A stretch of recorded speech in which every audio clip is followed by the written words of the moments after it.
அகிலமெங்கும் உள்ள தமிழ் நேயர்கள் அனைவருக்கும் பரம்பரை ஜோதிடர் உங்கள் மனோ பாலாஜியின் அன்பான வணக்கம்.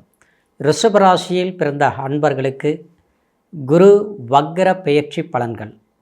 இந்த பெயர்ச்சி காலம் பார்த்துட்டோம்னா டிசம்பர் மாதம் 5ஆம் தேதி உங்களுடைய ராசிக்கு 2ஆம் பாவகத்தில் பெயர்ச்சியாகக்கூடிய குரு பகவான் 2026 மார்ச் 11ஆம் தேதி வரைக்குமே இந்த குரு பகவான் தனஸ்தானத்தில் இருந்து தனக்காரகன் வக்ர நிலையில் இருக்க போகிறார். இந்த காலகட்டம் உங்களுடைய ராசிக்கு எப்பேற்பட்ட ஒரு அற்புதத்தை இந்த குரு பகவான் உங்களுடைய வாழ்க்கையில் ஒரு செல்வாக்கு பலத்தை கொடுக்க போகிறார் அப்படிங்கிறத பற்றி தாங்க இந்த பதிவில் இப்போ நம்ம பார்க்க போகிறோமுங்க. ஃபஸ்ட் டைம் பார்க்குறவங்களா இருந்தீங்கன்னா சப்ஸ்கிரைப் பண்ணி பெல் பட்டன் அழுத்தி ஆல் ஆப்ஷன் கொடுங்க. ரிஷபம் சுக்கிரனுடைய ஆதிக்கத்தில் பிறந்தவங்க, காலபுருஷ தத்துவத்தில் 2ஆவதாக வரக்கூடிய தனராசி. கௌரவத்துக்காக எல்லா விஷயத்திலையும் கரெக்டாக கண்ணுங்கருத்துமாக இருந்து குடும்பத்தை ஒரு நல்ல பொசிஷனுக்கு கொண்டுட்டு வரணும் அப்படிங்கிறதுக்காகவே உங்களுடைய சந்தோஷத்தை கூட இழந்து கஷ்டப்பட்டு முயற்சி எடுத்து வாழணும்னு நினச்சி வாழ்ந்துட்டு இருக்கக்கூடியவங்க தான் ரிஷபராசி. இந்த ரிஷபங்கிறது உண்மையை சொல்ல போனோம்னா ஒரு பொன்னான ராசி. ஒரு புகழை தேடி அந்த புகழுக்காக ஒரு உச்சத்தில் அடையக்கூடிய ராசி ரிஷபராசி.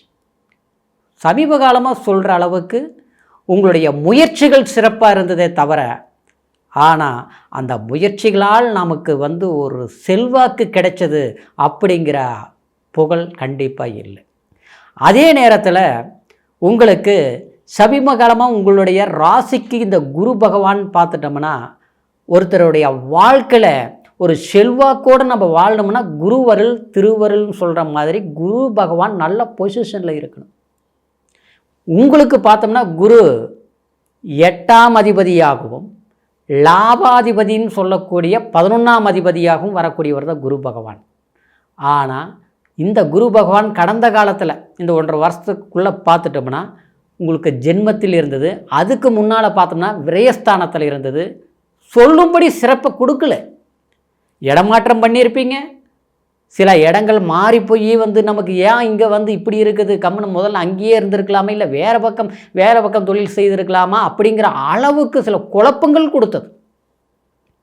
அப்படியே எல்லாம் நல்லா இருந்தாலும் குடும்ப ரீதியில் பார்த்தோம்னா சில சிக்கல்களை சந்திக்கக்கூடிய அளவுக்கு, ஒரு பிரிவுகளை சந்திக்கக்கூடிய அளவுக்கு ஏதோ ஒரு சூழ்நிலை. அந்த சூழ்நிலையினால் தன்னுடைய மன அழுத்தத்தை ஏற்படுத்தக்கூடிய காலகட்டமான ஒரு 2.5 வருஷ காலம் பார்த்தோம்னா கண்டிப்பாக ரிஷபராசி அன்பர்கள் பணத்தை இழந்திருப்பீங்க, இடமாற்றங்கள் அடைஞ்சிருப்பீங்க. வாழ்க்கையில் ஒரு போராட்டமான காலமாக நம்ம சந்திச்சுட்டு இருக்கிறோமே, இது எப்போ தான் மாறும், எப்போ தான் மாற்றமாகும் அப்படின்னு எதிர்பார்த்துட்டு இருக்கிறீங்க. 2ஆம் இடம் வந்தது, ஓகே அற்புதம் நினச்சிங்க.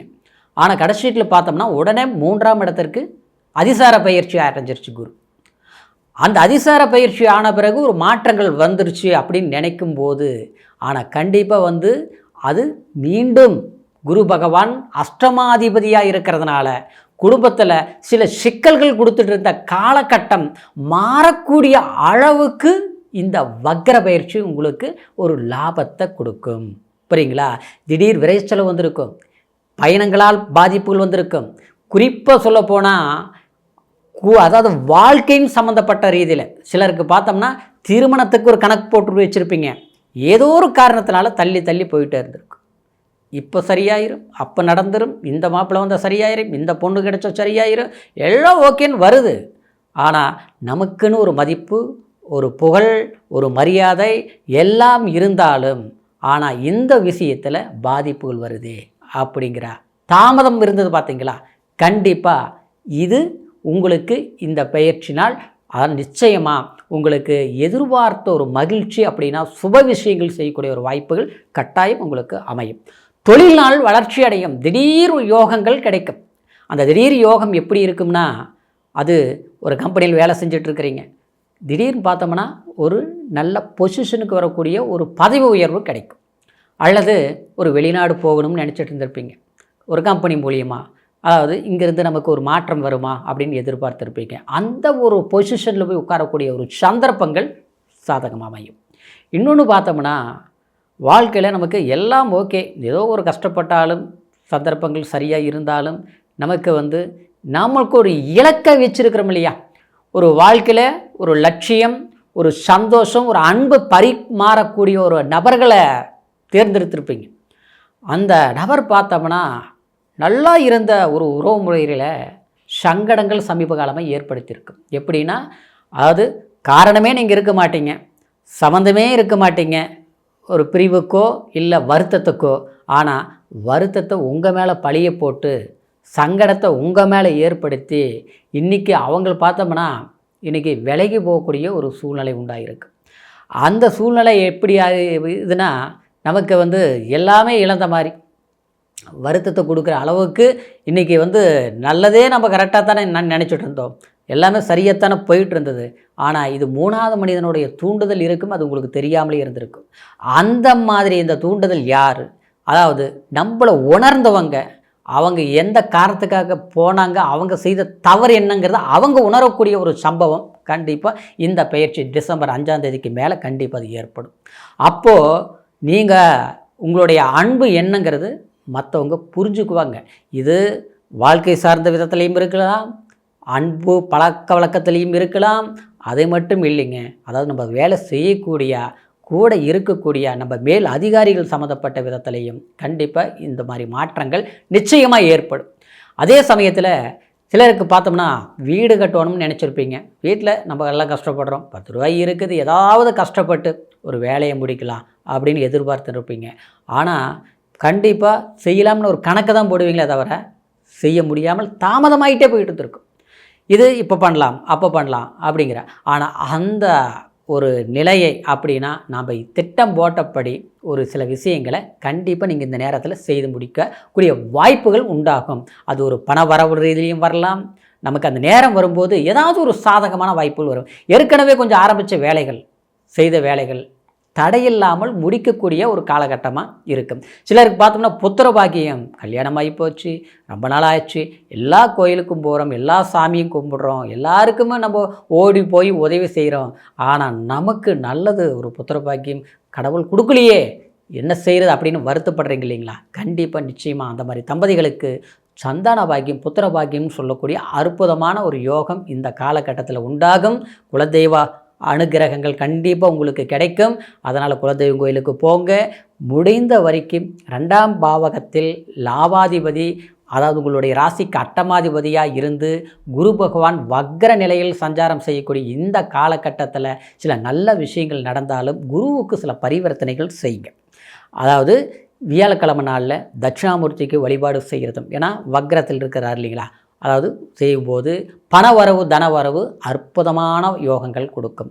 இன்னொன்று பார்த்தோம்னா சித்தர்களின் ஜீவ சமாதிகளுக்கு போய் அங்கே முறை பிரகாரம் செய்ய வேண்டிய சில வழிபாடுகள் செய்து சிறப்பான முறையில் நீங்கள் கொஞ்சம் அமைதியாக இருந்து, அதாவது அருளை பெற்று வாங்க.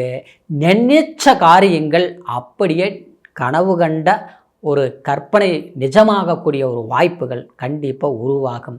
அது தொழில் ரீதியிலையும் சரி, குடும்ப ரீதியிலையும் சரி.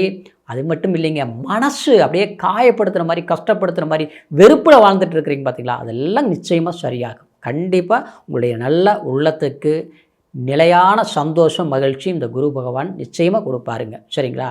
இப்போது நான் கோச்சார அடிப்படையில் சந்திரனை, உங்களுடைய ராசியின் சந்திரனை வச்சு நான் பலன் சொல்லியிருக்கிறேன். இருந்தாலும் இந்த குரு வக்ர பயிற்சிங்கிறது இப்படி தான் இருக்கும்னு.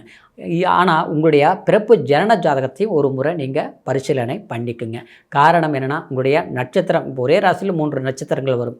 அதே மாதிரி அந்த நட்சத்திர சார பிரகாரம் பார்த்தோம்னா என்ன தசாபுத்தி நடக்குது, அப்புறம் உங்கள் லக்னம் என்ன, ஏன்னா சந்திரனுங்கிறது மதி, விதிங்கிறது நமக்கு எந்த மாதிரி ஒரு பொசிஷன், எந்த வயசில் எது கிடைக்கும், எவ்வளவு இழந்தாலும் எப்போ நம்ம அடையும்னு ஒரு கணக்கு போட்டிருக்குங்க.